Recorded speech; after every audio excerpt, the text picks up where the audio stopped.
গত 1 বছর ধরে আমি কর্মসূত্রে মহারাষ্ট্রে থাকি, মহারাষ্ট্রের নবী মুম্বাই থাকি।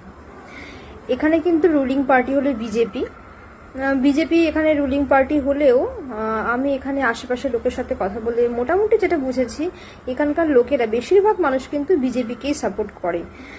রুলিং পার্টি যে দলই হোক না কেন, আশেপাশের লোকেরা অনেকেই তো অনেক দলকে সমর্থন করে। তবে এখানকার লোকেদের সাথে কথা বলে যেটা মনে হয়, সবাই মনে প্রাণে মোটামুটি বিজেপিকেই সাপোর্ট করে।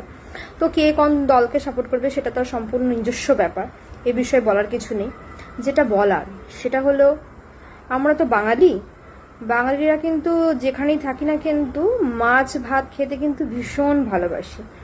স্বাভাবিকভাবে মুম্বাইয়ে এসে আমরা ভেবেছিলাম হয়তো এখানে সেটা অভাব হবে, সেভাবে পাবো না হয়তো মাছ, কিন্তু বিশ্বাস করুন এখানে কিন্তু রীতিমতো মাছের যেরকম বাজার, সেরকম বড় বাজার আছে যেখানে শুধুমাত্র মাছ আর মাংসই পাওয়া যায়। আমি আর আমার হাজবেন্ড মাছ মাংস অতটা পছন্দ করি না, আমরা নিরামিষটাই বেশি খাই।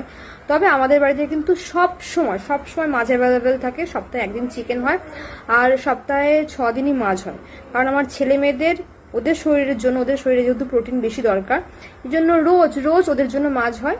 আর আমার শ্বশুর শাশুড়ি, তাদেরও বয়স হয়ে গেছে, তাদেরও শরীরের জন্য রোজ মাছ হয়। সুতরাং মাছ থাকে না আমার বাড়িতে এরকম কোনো হয়ই না। তবে এখানে সামুদ্রিক মাছটা বেশি পাওয়া যায়, কিন্তু আমরা কিন্তু বেশিরভাগ রুই কাতলাই খাই। এখানেও কিন্তু রুই কাতলা কিন্তু অ্যাভেলেবেল। আমাদের কিন্তু কখনো আজ পর্যন্ত মাছ খাওয়ার কোনো প্রবলেম হয়নি। ইভেন এখানে অনেক বাঙালি থাকে যে মাছের দোকানে যায়, তারা কিন্তু বাঙালির লোকদের বেশি ডিল করে বলে তারা কিন্তু তার সাথে বাংলায় কথা শিখে গেছে। ওদের সাথে আমরা বাংলাতেই কথা বলি, যে দাদা মাছ কত করে দিচ্ছ আজকে, ওরা বাংলাতেই কথা বলে রীতিমতো, ওরা বাংলা শিখে গেছে। স্বাভাবিকভাবে বোঝা যাচ্ছে সব বাঙালিরা মাছ কেনে, এখানে কোনো অসুবিধা নেই। এই ভিডিওটা এই জন্যই করলাম, আমি দেখলাম কালকে নববর্ষের দিন অরূপ বিশ্বাস মহাশয় একটা বিশাল বড় মাছ নিয়ে, এটা রুই মাছ প্লেটের মধ্যে সাজিয়ে প্রতিবাদ করছেন। কি প্রতিবাদ? নাকি বিজেপি আসলে কিন্তু মাছ মাংস খাওয়া কিন্তু একদম বন্ধ হয়ে যাবে। আরে আমরা ভিন রাজ্যে এসে এখানে আমাদের মাছ মাংস খাওয়া বন্ধ হয়নি, আমরা রীতিমতো খুব ভালো করে এখানে মাছ মাংস খাচ্ছি।